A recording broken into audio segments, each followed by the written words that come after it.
الذين يتفكرون في خلق السماوات والأرض واختلاف الليل والنهار والفلك التي تجري في البحر എന്നൊക്കെ പറഞ്ഞിട്ട് ആകാശഭൂമികളുടെ സൃഷ്ടിപ്പും കാറ്റിന്റെ സഞ്ചാരവും കപ്പലിന്റെ ഓട്ടവും സൂര്യചന്ദ്രങ്ങളുടെ ചലനങ്ങളും ഇതിനെക്കുറിച്ചൊക്കെ ചിന്തിക്കുന്ന മനുഷ്യർ, ആ ചിന്തിക്കുന്ന മനുഷ്യർ പറയും ഇന്നാ തമേന മുനാദിയൻ യുനാദിയൻ ഈമാൻ, വിശ്വാസത്തിലേക്ക് വിളിക്കുന്ന ഒരാളുടെ വിളി ഞങ്ങൾ കേൾക്കുന്നുണ്ട് എന്ന് നാമിനു ഗ്രഹിക്കും, നിങ്ങളുടെ ഇതിന്റെയൊക്കെ നാഥനിൽ നിങ്ങൾ വിശ്വസിക്കൂ എന്ന്.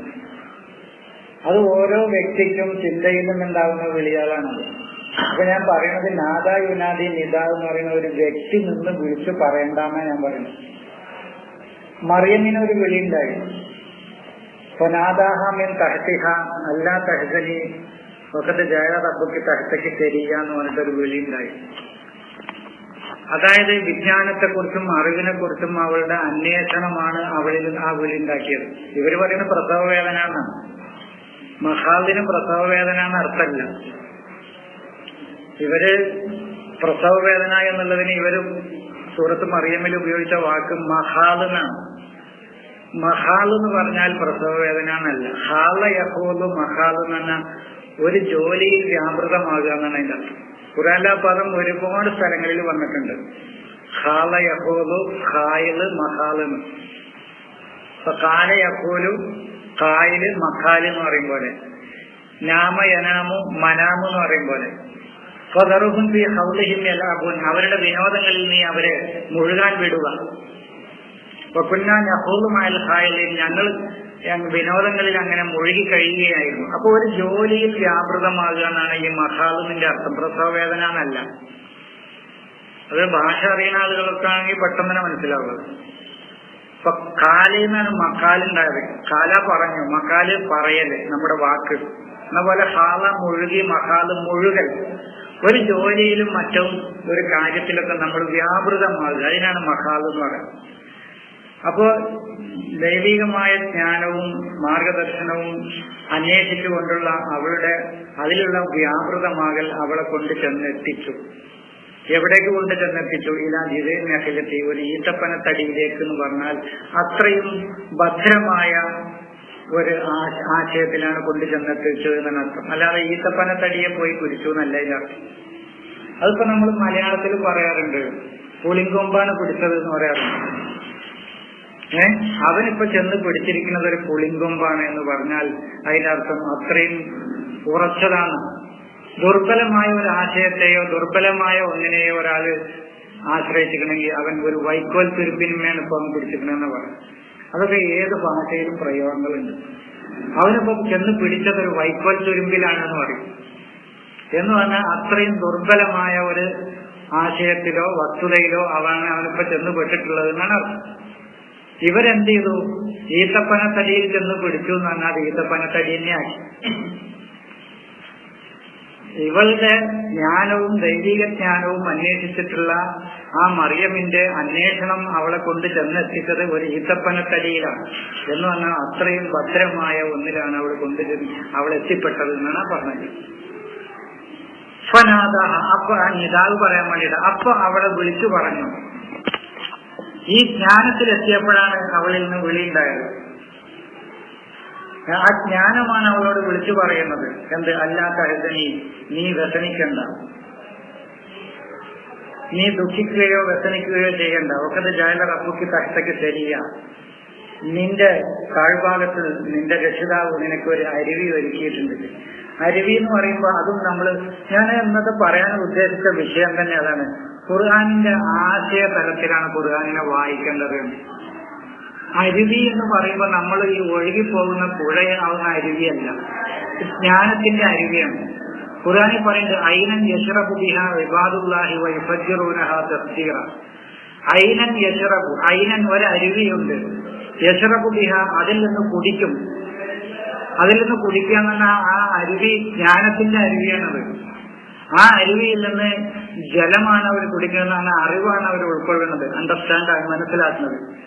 ആരാണ് അതിൽ നിന്ന് കുടിക്കുക? ഇബാദുല്ലാഹി, ദൈവത്തിന്റെ ഒബീഡിയന്റായ ആളുകൾ, ദൈവത്തിന് അനുസരിച്ച് കഴിയുന്ന ആളുകൾ, ദൈവത്തിന്റെ വിധിവിലക്കുകൾക്ക് വഴിപ്പെട്ട് കഴിയുന്ന ആളുകൾ ആ അരുവിയിൽ നിന്ന് കുടിക്കും. കുടിക്കുമ്പോൾ യുഫജ്ജിറൂനഹാ തഫ്ജീറ, അവർക്ക് അതിൽ നിന്ന് ജ്ഞാനം പൊട്ടി ഒഴുകും. അതാണ് ഫജ്ർ. ഒരു പുലരി അവർക്കൊരു പുലരി അവിടെ പൊട്ടി വിടരും ആ സന്ദർഭത്തിൽ എന്ന് പറയുന്നത്. അതൊക്കെ ജ്ഞാനത്തിന്റെ പുലരിയാണ്, അതൊക്കെ അറിവിന്റെ പുലരിയാണ്, അതൊക്കെ മാർഗദർശനത്തിന്റെ പുലരിയാണ് അവർക്ക് അതിൽ നിന്ന് പൊട്ടി ഒഴുകുന്നത്.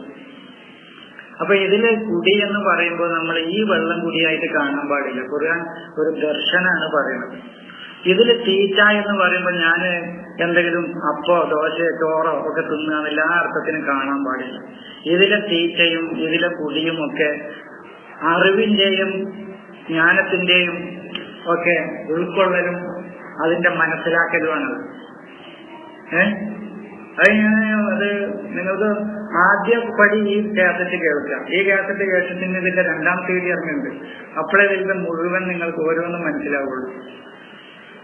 അപ്പൊ എന്താണ് നിദാവ് എന്ന് പറയുന്നത്? അപ്പൊ അവിടുന്ന് വന്നത് സൂറത്ത് ജുമയില് നമ്മൾ പല സ്ഥലങ്ങളിലൂടെയും പോയി, ഇനി അങ്ങനെ തന്നെ വരാം.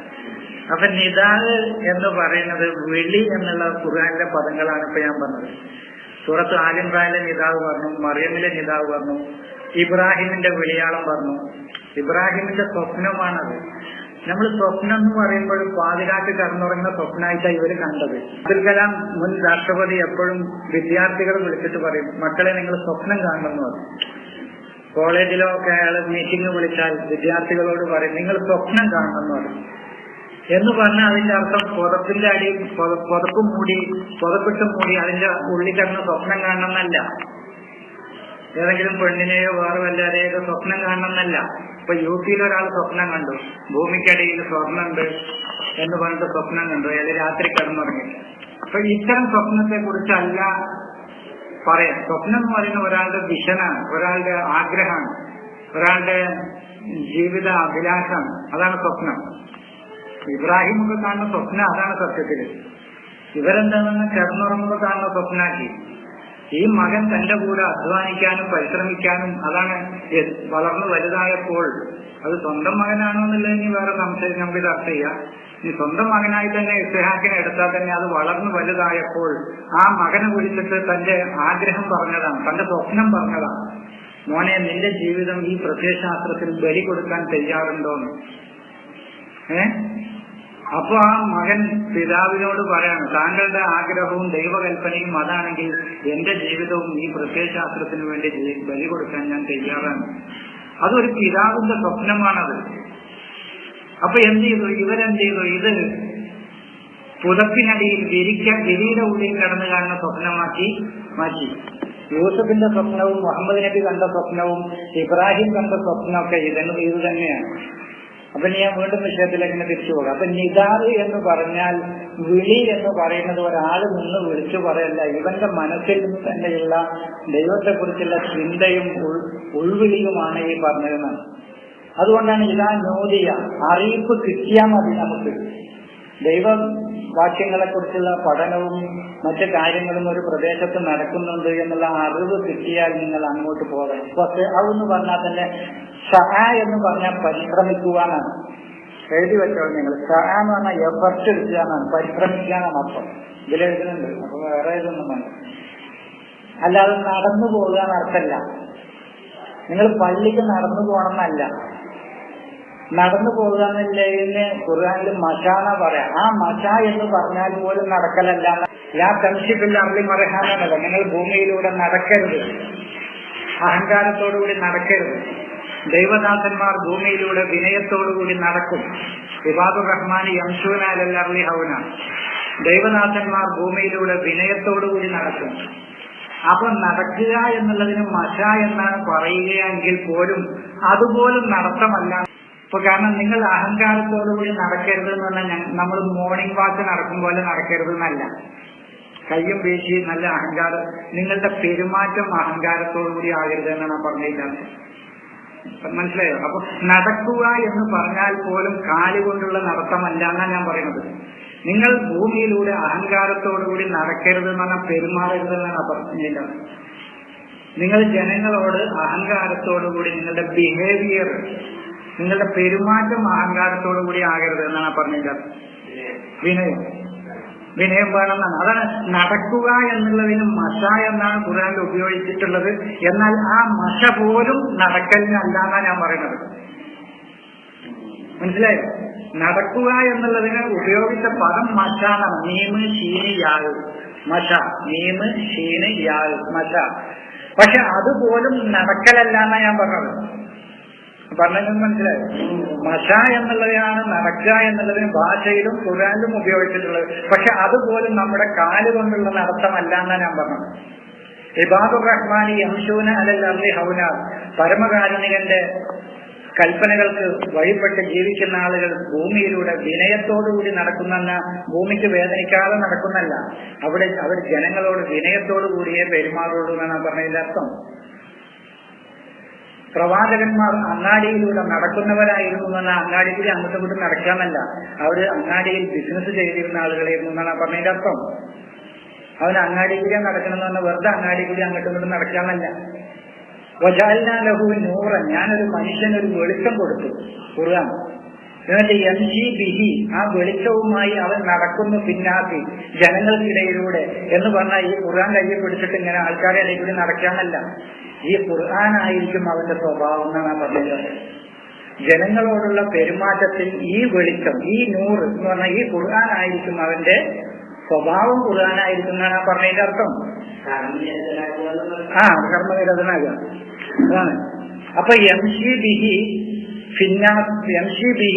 ഈ നൂറ് അപമങ്കാനം മൈത്തൻ, ഒരാൾ ശവമാവുകയും വജാൽനാ ലഹു ഫഅഹ്യൈനാഹു, എന്നിട്ട് ഞാൻ അവന് ജീവൻ കൊടുക്കുകയും വജാൽനാ ലഹു നൂറൻ, ഒരു വെളിച്ചം ഞാൻ അവന്റെ കയ്യിൽ കൊടുക്കുകയും യംശി ബിഹി, ആ വെളിച്ചവുമായി അവൻ നടക്കുന്നു ഫിന്നാസി, ജനങ്ങൾക്കിടയിലൂടെ എന്ന് പറഞ്ഞാൽ പോലും ഒരു ഖുർആൻ കയ്യിൽ പിടിച്ച് നടക്കുക എന്നല്ല പറഞ്ഞതിന്റെ അർത്ഥം.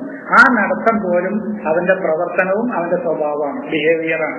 ജനങ്ങളോട് ഇതിൽ പറഞ്ഞ കാര്യം അനുസരിച്ചിട്ടായിരിക്കും അവന് പെരുമാറുക.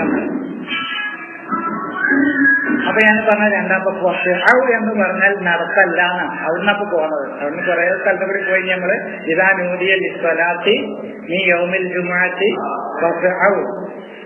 സ്വലാത്ത് എന്താണ് ആദ്യം നമ്മളൊന്ന് വിശദീകരിച്ചാൽ, ഈ സ്വലാത്ത് ഇതും പോരും. പല പ്രാവശ്യം ഞാൻ വിശദീകരിച്ചാണ്, എന്നാലും ഒന്നുകൂടി പറയാം.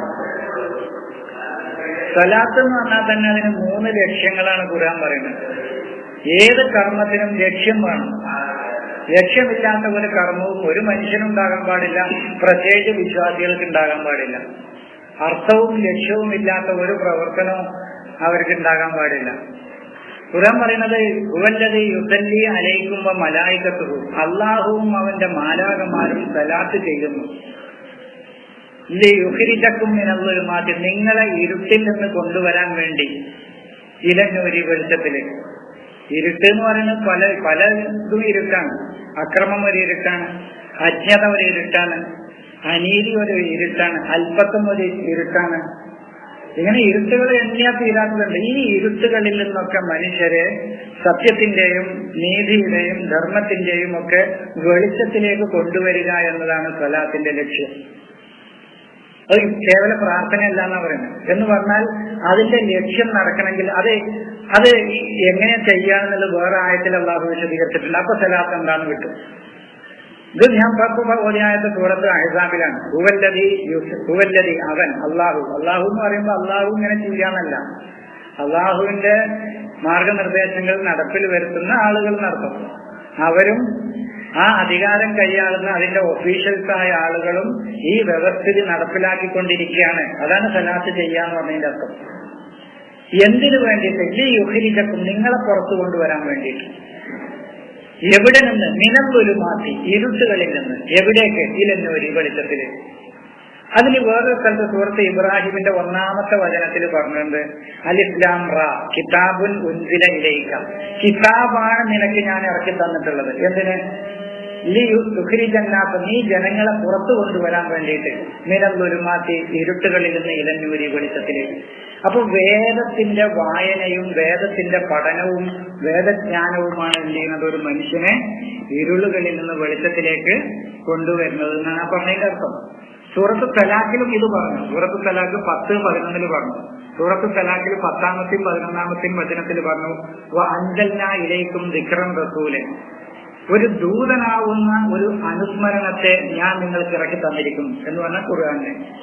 യത്ലു അലൈക്കും ആയാത്തുല്ലാഹി മുബയ്യിനാത്തിൻ, ആ ദിക്റും റസൂല്, ദൂതനാവുന്ന ആ അനുസ്മരണം, ദൈവത്തിന്റെ വിശദീകൃതമായ വചനങ്ങൾ അവൻ നിങ്ങൾക്ക് വായിച്ചു കേൾപ്പിച്ചു തരും. എന്തിനു വേണ്ടിയിട്ട്?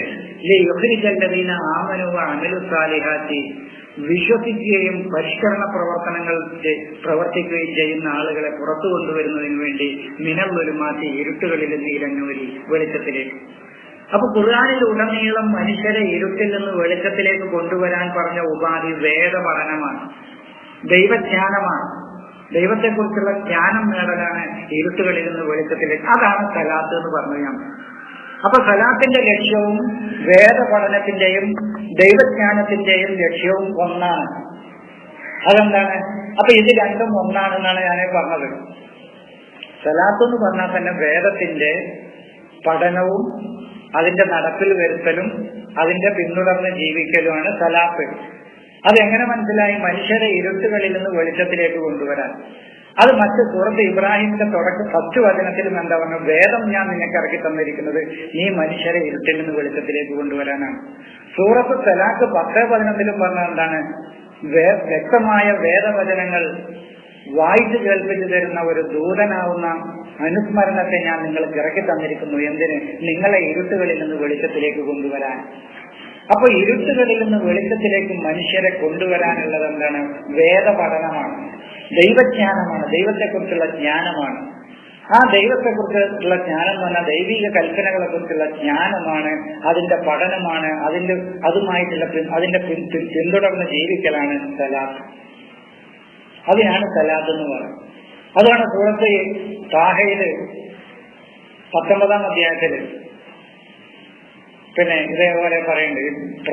പ്രവാചകന്മാരുടെ പരമ്പര ഒരുപാട് പറഞ്ഞ ശേഷം വൈദാ തുത്ല അലൈഹിം ആയാത്തുർ റഹ്മാനി, പരമകാരുണികന്റെ വചനങ്ങൾ അവർക്ക് വായിച്ചു കേൾപ്പിക്കപ്പെട്ടാൽ ഹർറു സുജ്ജദ, അവർ സുജൂദ് ചെയ്യും. ബുക്കിയ, ഇത് ധിക്കരിച്ചാൽ മാനവരാശി നേടുന്ന പ്രത്യാഘാതങ്ങളെ കുറിച്ച് അവർ വേവലാതിപ്പെടുകയും ചെയ്യും.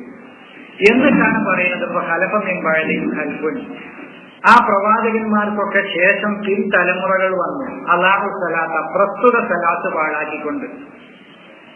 ഏതാണ് അപ്പൊ പ്രവാചകന്മാർ നടത്തിയ സലാത്ത്? ഇദാ തുത്ല അലൈഹിം ആയാത്തുർ റഹ്മാനി ഖർറു സുജ്ജദ. ഇതാണ് പ്രവാചകന്മാർ നടത്തിയ സലാത്ത്. വേദവചനങ്ങൾ അവർ കേട്ടപ്പോൾ അവർ ദൈവത്തിന് ജീവിതം തന്നെ സമർപ്പിക്കുകയും അവർ കരയുകയും ചെയ്തു. എന്നാൽ കരഞ്ഞിരിക്കുക എന്ന് പറഞ്ഞാൽ ഈ മാർഗനിർദ്ദേശങ്ങൾ ധിക്കരിച്ചാൽ ഇതിന്റെ പ്രത്യാഘാതങ്ങൾ, മനുഷ്യർക്കുണ്ടാകുന്ന പ്രത്യാഘാതങ്ങളെ കുറിച്ച് അവർ മനസ്സിലാക്കി അവർക്കുള്ള വേവലാതിയാണ്. അപ്പോ ഞാൻ നിൽക്കാവട്ടെ. അപ്പോ വേദത്തിന് സലാത്തിന്റെ ഒരു ലക്ഷ്യം എന്താണ്? മനുഷ്യരെ ഇരുളുകളിൽ നിന്ന് വെളിച്ചത്തിലേക്ക് കൊണ്ടുവരികയാണ്. രണ്ടാമത്തെ ലക്ഷ്യം മൂസാ നബിയോട് പറഞ്ഞത് അഖിമി സലാത്ത ഈ ദിക്രിയും, ദൈവസ്മരണ ലോകത്ത് നിലനിർത്താൻ വേണ്ടിയിട്ടാണ് സലാത്ത് നീ നടപ്പാക്കുന്നു പറഞ്ഞത്. അഖിമി സലാത്ത മൂസാ നബി കൊടുത്ത ഒന്നാമത്തെ കൽപ്പന. അഖിമി സലാത്ത, നീ സലാത്ത് സ്ഥാപിക്കും. എന്തിനു വേണ്ടിയിട്ട്? ഈ ദിക്രി, എന്റെ അനുസ്മരണം ലോകത്ത് നിലനിർത്താൻ വേണ്ടിയിട്ട്, എന്നെ അനുസ്മരിക്കുന്നതിന് വേണ്ടി. ദൈവത്തെ സ്മരിക്കുക എന്ന് പറയുമ്പോൾ നമ്മൾക്ക് ഒരു തെറ്റായ ധാരണ ഉണ്ട്. ദൈവത്തെ സ്മരിക്കുക എന്ന് പറഞ്ഞാൽ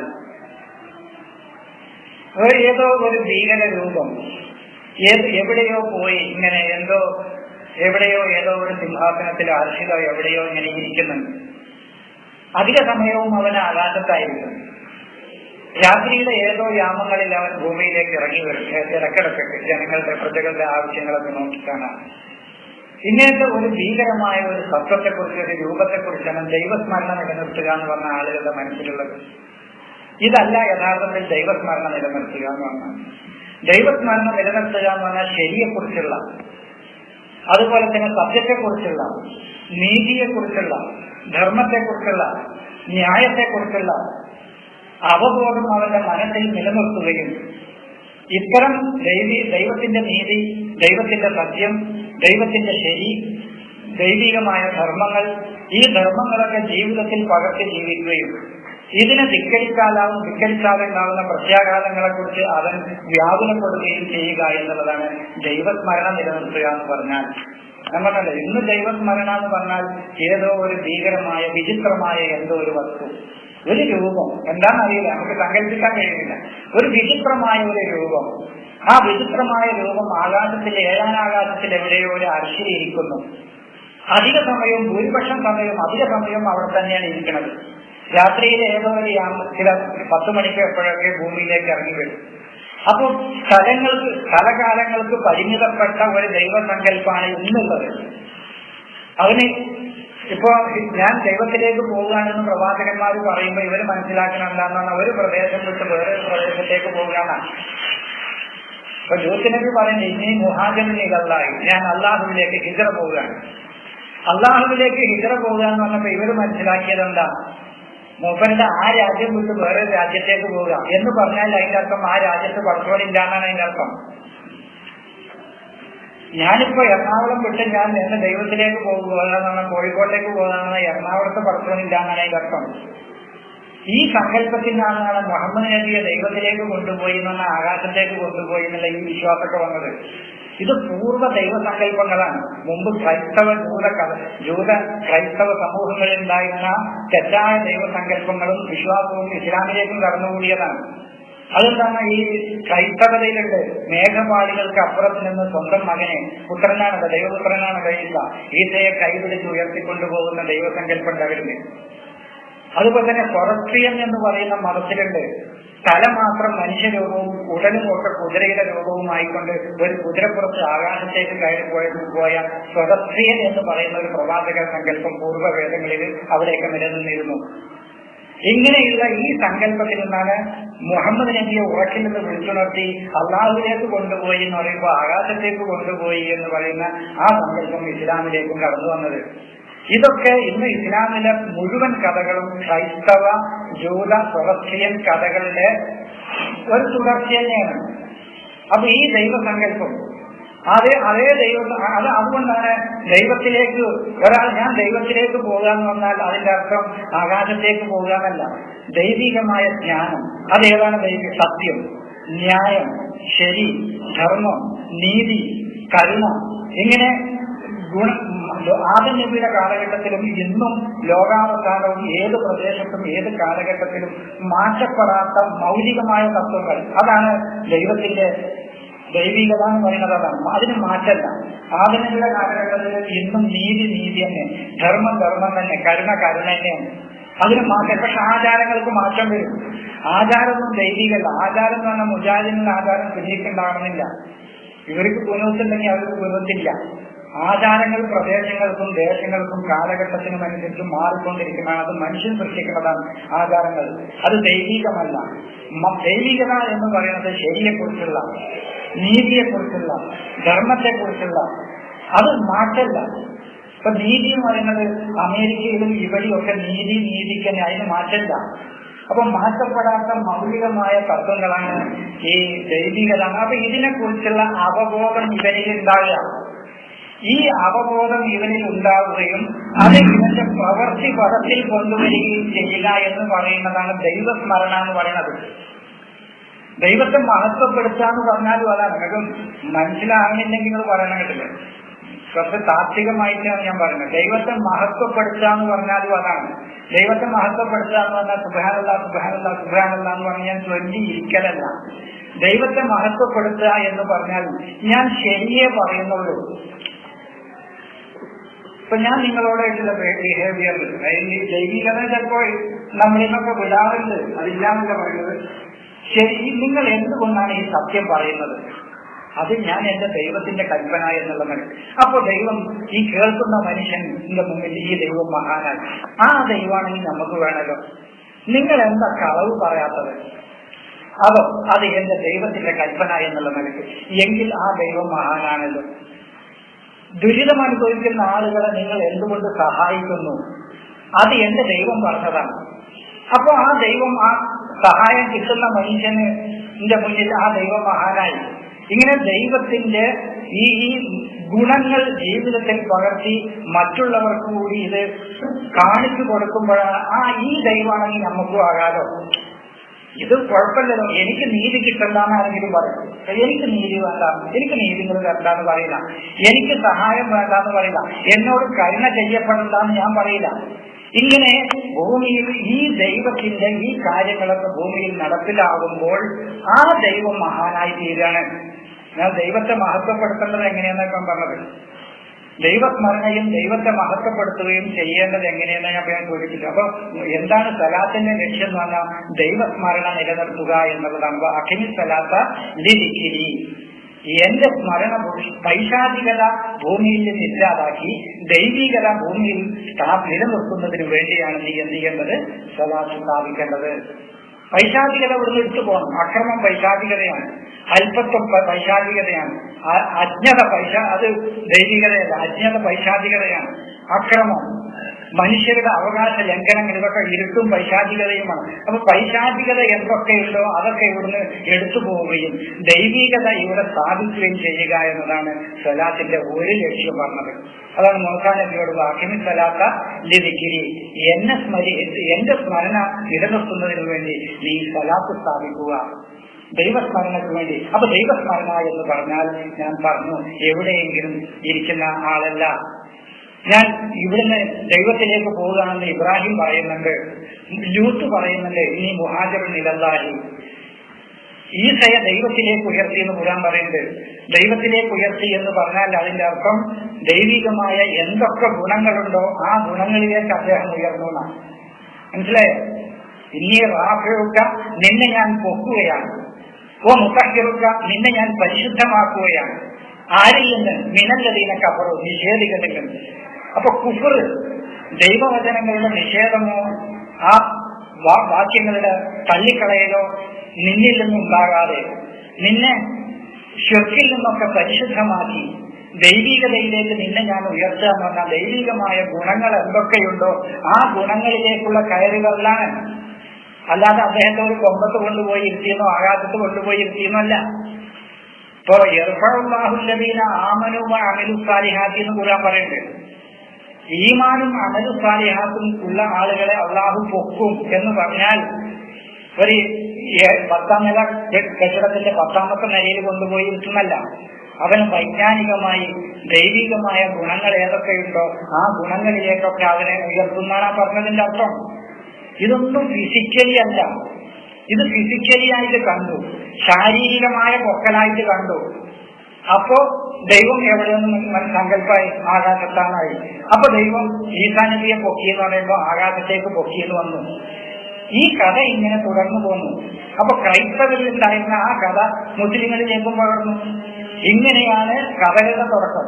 അപ്പൊ ഇന്നീ സാഹിബുൽ ഇലല്ലാഹി എന്ന് ഇബ്രാഹിം നബി പറയുന്നതും ഇന്നീ മുഹാജിറുൽ ഇലല്ലാഹി എന്ന് ലൂത്ത് നബി പറയുന്നതും ഈസയെ ഞാൻ എന്നിലേക്ക് പൊക്കി എന്ന് പറഞ്ഞാൽ ആ പറഞ്ഞതും ഒക്കെ ദൈവികമായ ഗുണങ്ങളിലേക്കാണ്.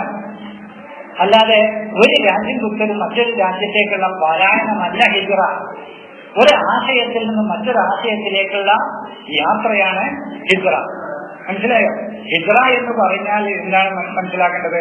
ഒരു രാജ്യം വിട്ട് മറ്റൊരു രാജ്യത്തേക്കുള്ള പലായനമല്ല, മറിച്ച് ഒരു പ്രത്യയ ഷിർക്കിന്റെയും കുഫറിന്റെയും പ്രത്യയശാസ്ത്രത്തിൽ നിന്ന് ദൈവികതയിലേക്കുള്ള അവന്റെ പലായനമാണ്. അതാണ് ഇന്നീ മുഹാജിറുൻ ഇലല്ലാഹി എന്നൊക്കെ പറഞ്ഞു. ഞാൻ അള്ളാഹുവിലേക്ക് ഹിജ്റ പോവുകയാണ് എന്ന് പറഞ്ഞാൽ എറണാകുളത്ത് നിന്ന് കോഴിക്കോട്ടേക്ക് പോകുകയാണല്ല, അത് ഞാൻ തുടക്കത്തിൽ പറഞ്ഞു. അങ്ങനെ പറയുകയാണെങ്കിൽ എറണാകുളത്ത് ദൈവമില്ല എന്നാ പറയാൻ ശരിയ, പടച്ചോനില്ല എന്നാണ്. ഭൂമിയിൽ നിന്ന് ആകാശത്തേക്ക് പോകുക എന്ന് പറഞ്ഞാൽ ഭൂമിയിൽ പടച്ചോനില്ല എന്നാണ് അതിന്റെ അർത്ഥം. ആകാശത്ത് മാത്രമേ കിട്ടാവുള്ളൂ എന്നാണ് അതിന്റെ അർത്ഥം. അങ്ങനെ പ്രദേശങ്ങൾക്കോ കാലഘട്ടങ്ങൾക്കോ കാലത്തിനോ പ്രദേശങ്ങൾക്കോ പരിമിതപ്പെട്ട ഒന്നല്ല ഖുർആനിന്റെ ദൈവസങ്കല്പം. ഖുർആനിലെ ദൈവം കാലങ്ങൾക്ക് പരിമിതപ്പെട്ടവനല്ല, പ്രദേശങ്ങൾക്ക് പരിമിതപ്പെട്ടവനല്ല. ഇതാണ് ഖുർആനിന്റെ ദൈവസങ്കല്പം എന്ന് പറയുന്നത്. ഇപ്പൊ നമ്മൾ ഖുർആൻ പരിഭാഷ വായിച്ചാൽ അങ്ങനെയല്ല മനസ്സിലാകുക. ഇപ്പൊ മനസ്സിലായ എങ്ങനെ ഖുർആൻ പരിഭാഷ വായിച്ചാൽ എന്ന് പറഞ്ഞാല് മക്കയിൽ ചുറ്റിപ്പറ്റിയുള്ള പടച്ചോനാണ്. അതിന്റെ നാലോറല്ല കാര്യങ്ങള് ആയിഷ എന്താ പറയുന്നു, ഹബ്സ എന്താ പറയുന്നത്, മൈമൂൻ എന്താ പറയുന്നു, ഓലിപ്പോ കക്കൂസിൽ എങ്ങനെയായിരിക്കും, നബി ഇപ്പൊ ബെഡ്റൂമിൽ എങ്ങനെ കിടക്കണം, ആയിഷാക്ക് ഇപ്പൊ മെസ്സസ് ഉണ്ടായിക്കണോ, ഇനിയിപ്പോ അതിനെന്താ ഒരു ആയത്തിറക്കുക. കുട്ടിക്കാലത്ത് പഠിച്ചിട്ടുണ്ട് 10 മലക്കുകളുടെ പേര് പഠിച്ചിട്ടുണ്ട്. ഈ 10 മലക്കുകളിൽ സാധാരണ മുങ്കർ നക്കീർ എന്ന 2 മലക്കുകൾ, അസ്രായീല്, മീകായില്, ജിബ്രീല്, റക്കീബ്, അസീദ്, ഇസ്രാഫീല്, അങ്ങനെ ഓരോ ഡ്യൂട്ടി ആ മലക്കുകൾക്കൊക്കെ ഉണ്ട്. മുങ്കർ എന്ന് പറയുന്നത് വേർഡ് ഖുർആനിലുണ്ട്, പക്ഷെ അത് മലക്കല്ല. നക്കീർ എന്ന പദവും ഖുർആനിലുണ്ട്, പക്ഷെ അത് മലക്കല്ല. റക്കീബ് എന്ന പദവും ഖുർആനിലുണ്ട്, പക്ഷെ അത് മലക്കല്ല. അസീദ് എന്ന് പറയുന്ന പദവും ഖുർആനിലുണ്ട്, അതും മലക്കല്ല. പിന്നെ ജിബ്രീൽ എന്ന് പറയുന്ന പദം ഖുർആനിലുണ്ട്, അതും മലക്കല്ല. മീകായിൽ എന്നില്ല, മീകാലാന്നുണ്ട്, അതും മലക്കല്ല. നബിക്ക് ജിബ്രീൽ എന്നാണ്, ജിബ്രീലാണ് നബിയുടെ മനസ്സിലേക്ക് ഇറങ്ങുന്നത് എന്ന് പറഞ്ഞ ഈ സന്ദേശമാണ്. ഇപ്പൊ ഖുർആനിലെ ഒരു ആയത്തുണ്ട് സൂറത്ത് അൽ ബഖറയിൽ, മൻ കാന, ആരാണ്, അദുവൻ, ശത്രുവാകുന്നത്, ലില്ലാഹി, അള്ളാഹുവിന്റെ ശത്രുവാകുന്നത്, അപ്പൊ മലായികത്തി, അവന്റെ മലക്കുകളുടെ ശത്രുവാകുന്നത്, റുസുലിഹി, അവന്റെ ദൂതന്മാരുടെ ശത്രുവാകുന്നത്, ജിബ്രീല, ജിബ്രീലിന്റെ ശത്രുവാകുന്നത്. അപ്പൊ മലക്കല്ല എന്ന് ഉറപ്പല്ലേ. മലായികത്തിഹി എന്ന് അവിടെ വേറെ പറഞ്ഞു. മൻകാന അദുവൻ ലില്ലാഹി വ മലായികത്തിഹി വ കുതുബിഹി വ റുസുലിഹി വ ജിബ്രീല വ മീകാല. ജിബ്രീൽ എന്ന് പറയുന്നത് ഈ മെസ്സേജാണ്, ഖുർആനാണ് ജിബ്രീൽ.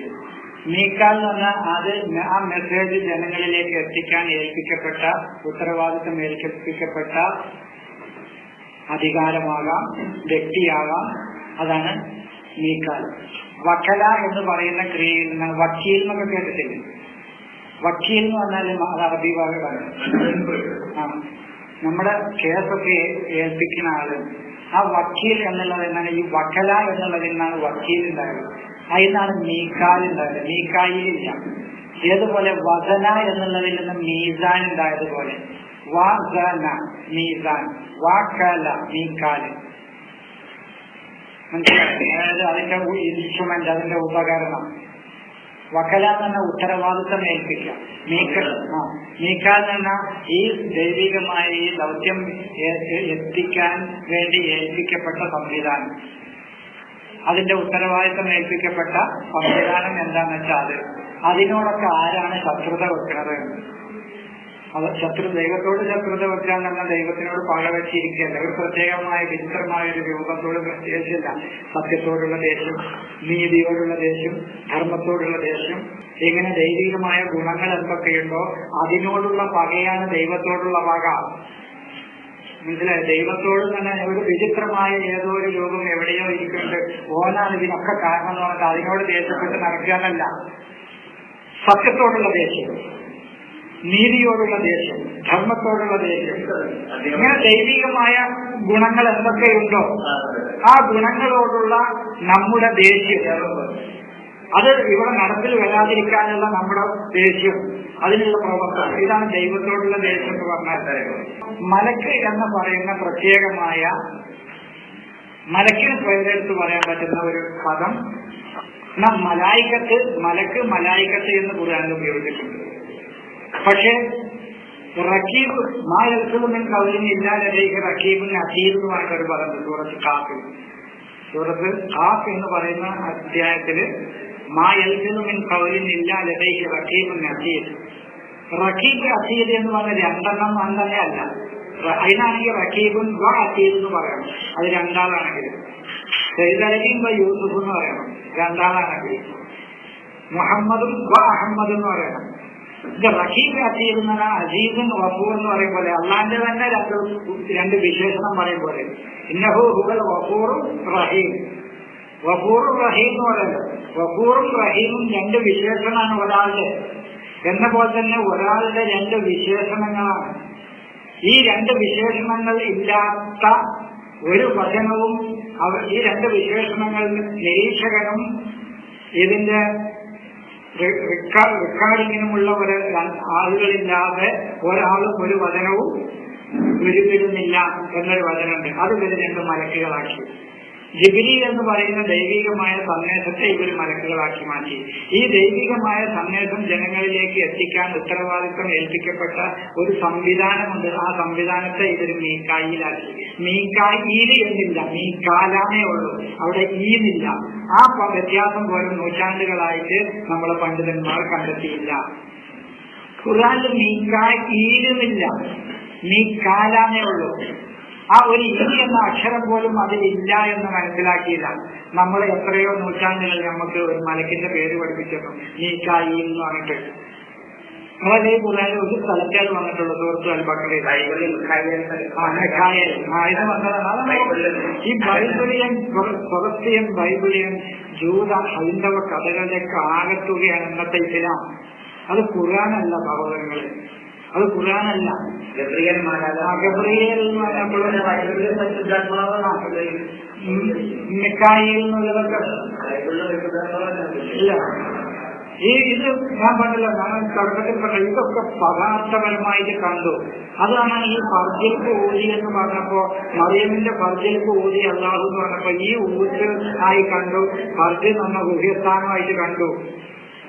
അപ്പൊ അയച്ചുള്ള ഊത്തായപ്പോഴാണ് ഈ കുട്ടിയൊക്കെ ഉണ്ടായത്. എന്താ എന്നെ പറയുന്നത്?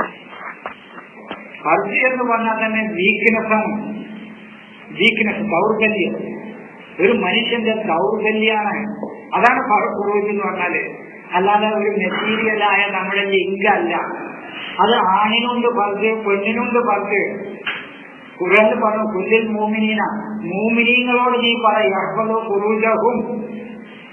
അപ്പൊ ആണിനുണ്ട് ഉള്ളിൽ മൂമിനാത്തി, പെണ്ണുങ്ങളോട് പറയും യഹ്ഫദുന ഫുറൂജഹുന്ന. അപ്പൊ പെണ്ണുങ്ങളോട് ഫുറൂജഹുന്ന എന്നും പറഞ്ഞിട്ടുണ്ട്, ആണിനോട് ഫുറൂജഹുന്നും പറഞ്ഞിട്ടുണ്ട്.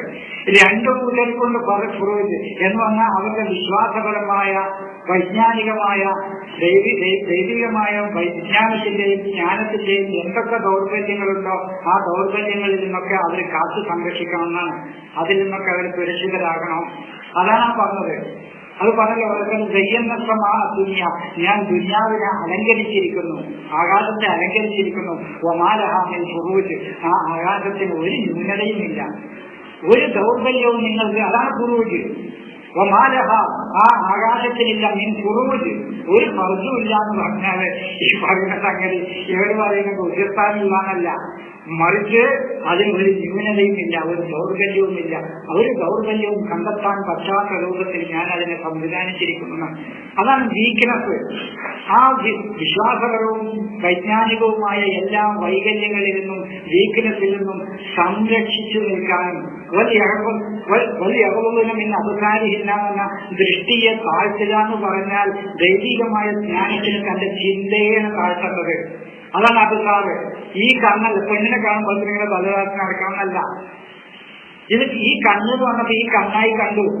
ഇന്നൊക്കെ ഇതാലിക്കല്ലേ വിവരത്തല്ലി അബസാർ. കണ്ണുള്ളവർക്ക് അതില് ദൃഷ്ടാന്തമുണ്ട് എന്ന് പറഞ്ഞാൽ ഈ കണ്ണുള്ളവർക്കല്ല. അങ്ങനെയാണെങ്കിൽ കണ്ണുകളുടെ ജീവധാരങ്ങൾക്കുണ്ട്, കണ്ണാരികൾക്കുണ്ട്. ആ കണ്ണല്ല, ആ ചിന്തയാണ്.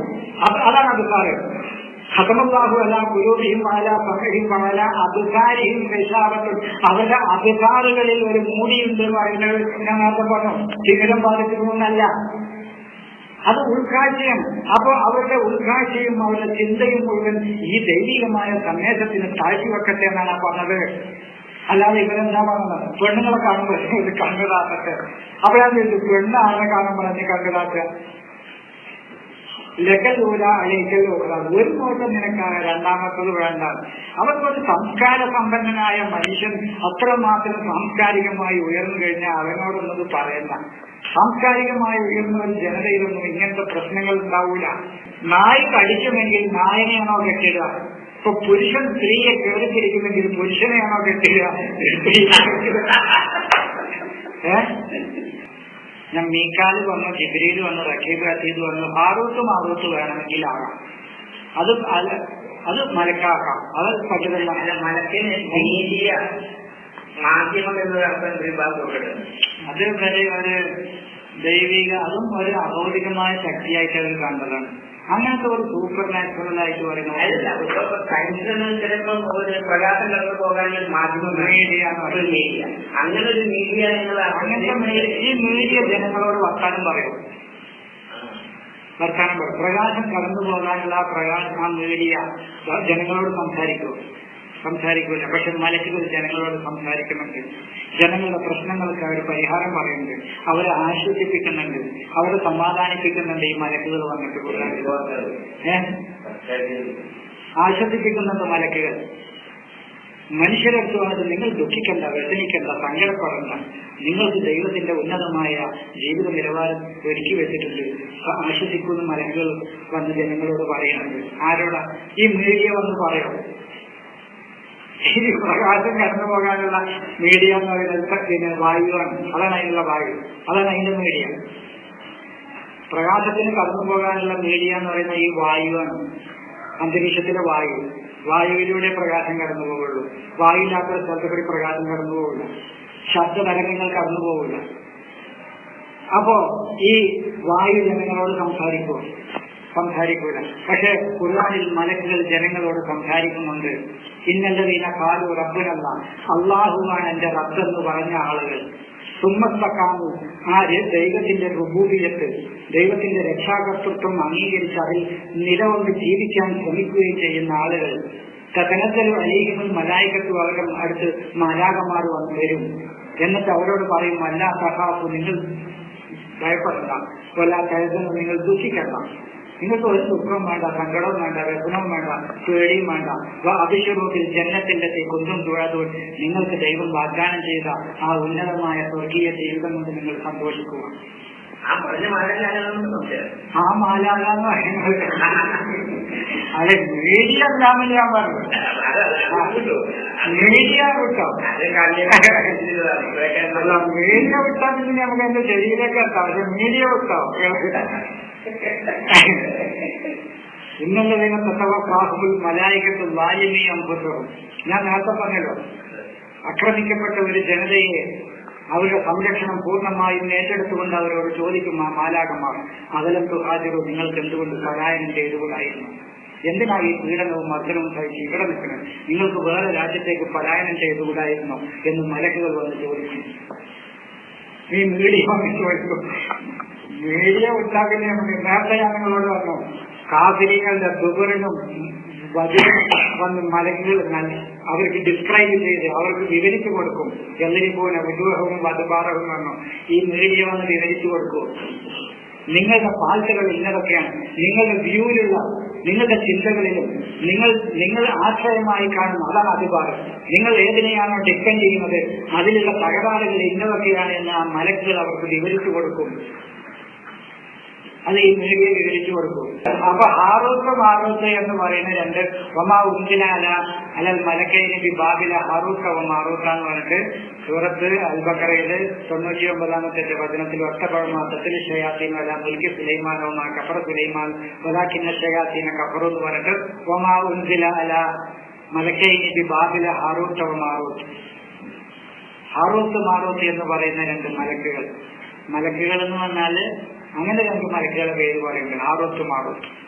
ഇങ്ങനെ രണ്ട് മലക്കുകളുടെ പേര് ഞാൻ ഖുർആനിൽ കണ്ടിട്ടുണ്ട്, വേറെ മലക്കുകളെ കണ്ടിട്ടില്ല. എന്ന് പറഞ്ഞാൽ ഈ കുല്ലിന്റെയും